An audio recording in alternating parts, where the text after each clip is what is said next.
Hey, it's Ethan here with eTrailer. Today we're going to be taking a look at and showing you how to install this Yakima OverHaul HD ladder rack system on our 2023 Chevrolet Silverado 2500. You might want to use a ladder rack system like this in the event that you do have some longer loads like the ladder that we have loaded up here. Obviously, as you can see, if we were to try to put that in the bed, it wouldn't fit completely. So it's a way to get some longer things like ladders, maybe some lumber, or on the sports and rec side if you want to get a kayak up there and not have it take up the entire bed or hang off and have it secured down.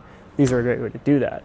This is an adjustable ladder rack system, so you can change the height depending on what you need. We just have it at the full height to give you an example of how tall it will sit and how much clearance you'll get, but you can adjust it according to your needs.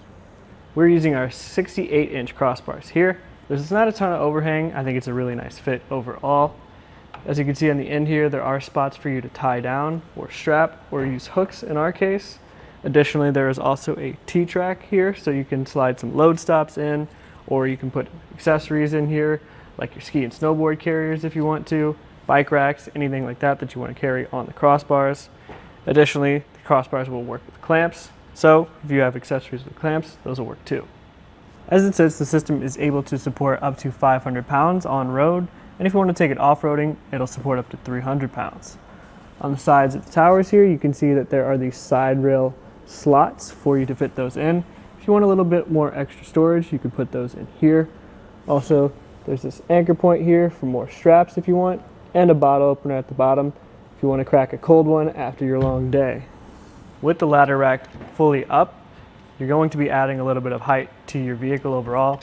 So to give you an idea of how much height you're going to be adding, because our ladder goes straight across from the top of our crossbars, we'll measure to the bottom, and from the point where it's contacting here, it's about 7.5 inches, and the roof rises a little bit, so if you're going further over that, it's going to add that much height to your system as well. So that's something that you're going to want to keep in mind as far as clearance goes. Maybe if you want to keep it in your garage with it fully up, keeping that measurement in mind is going to help you know where it can fit.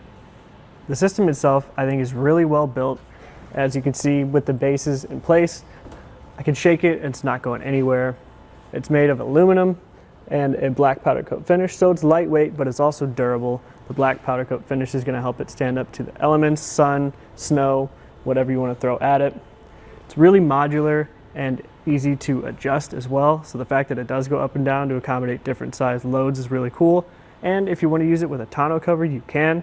There's an adapter kit for that, so that's also a really nice feature. The base plates are super easy to install and quick, and they also feature lock cores on either side of them to secure the towers in place. Overall, the installation was pretty straightforward. There's only a handful of things that you need to figure out, so you can check out how we did that right now. For our first step, we want to slide these metal plates into our crossbars. So we'll have to get our end cap off. In this case, using the 4mm Allen tool that they provide is probably the best way to do that. You have to unthread this bolt completely to get the end cap off. Once that's out, slide it off, and we slide these metal plates through. We'll need those for the crossbars when we get to that point. Then we can replace the end cap and the bolt.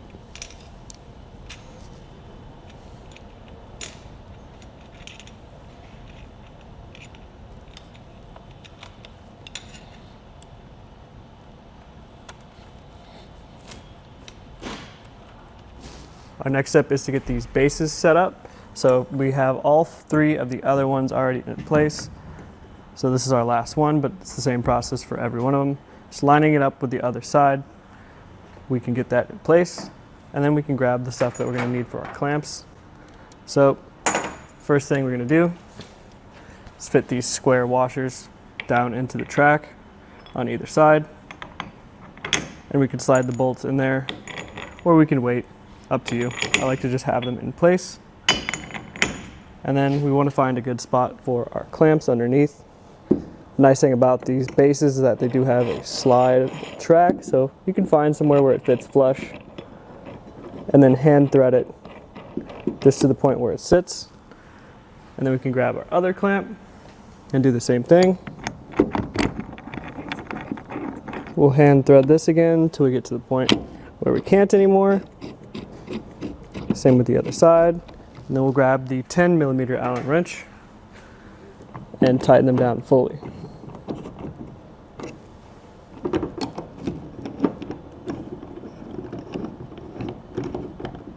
Once those are good, we want to unscrew this to make sure that the plate is open and ready to accept the feet of the towers. Before we get these on, we want to make sure that they're the correct height. So using the 6mm Allen wrench, we'll loosen up both of the bolts on the side, as well as the two on the inside. Ours are already loose enough to the point where we can slide this up. And you can just hand thread one of these to hold it in place while you do the other ones. Now it's not going to go down, and I can tighten it fully, again with that 6mm Allen wrench. It's also a security Allen wrench, which is nice, so no one can just come up and disassemble these from your truck bed unless they have a special tool. Once these are all tight, we can get it loaded on the base that we set up. So we already have it open and ready to accept it. So we'll slide it in at this little angle, get it down into place. Might have to loosen it up just a little bit more.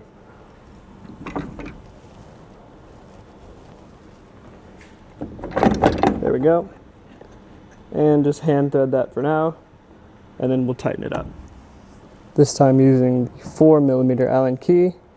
These are going to be also where your locks are going to go, and the other side doesn't lock, so you'll have to use the 6mm Allen key to tighten those. Now that we have both of the towers set up, we can get our crossbars loaded up.